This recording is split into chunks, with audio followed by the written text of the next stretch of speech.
انسانی عظمت۔ Stephen Hawking 1942 میں امریکہ میں پیدا ہوا۔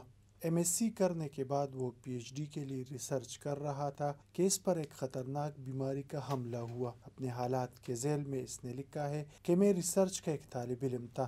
میں مایوسانہ طور پر ایک ایسے مسئلے کے حل کا منتظر تھا جس کے ساتھ مجھے پی ایچ ڈی کا مقالہ مکمل کرنا تھا۔ 2 سال پہلے ڈاکٹروں نے تشخیص کیا تھا کہ مجھے ایک مہلک بیماری ہو چکی ہے۔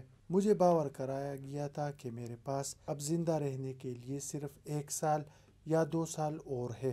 ان حالات میں بظاہر میرے لیے پی ایچ ڈی پر کام کرنے کا زیادہ وقت نہیں تھا کیونکہ میں اتنی مدت تک زندہ رہنے کی امید نہیں کر سکتا، مگر 2 سال گزرنے پر بھی میرا حال زیادہ خراب نہیں ہوا تھا۔ حقیقت یہ ہے کہ واقعات میرے لیے زیادہ بہتر ہوتے جا رہے تھے۔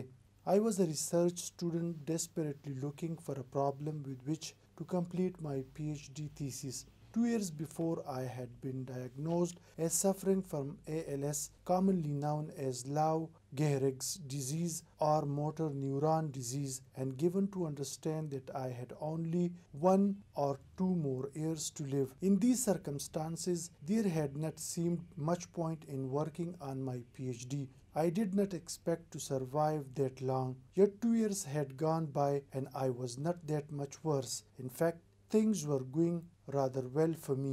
Stephen W. Hawking, A Brief History of Time, page 53۔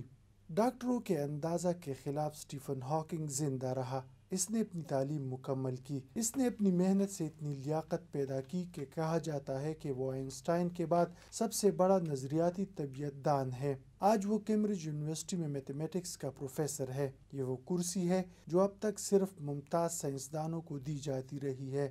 اس کی صرف ایک کتاب a brief history of time 1988 میں چھپی تو وہ اتنی مقبول ہوئی کہ پہلے ہی سال اس کے 14 ایڈیشن شائع کیے گئے۔ انسان کی ذہنی صلاحیتیں اس کی ہر کمزوری کی تلافی ہے۔ اس کا ارادہ ہر قسم کی رکاوٹوں پر غالب آتا ہے۔ وہ ہر ناکامی کے بعد اپنے لیے کامیابی کا نیا راستہ نکال لیتا ہے۔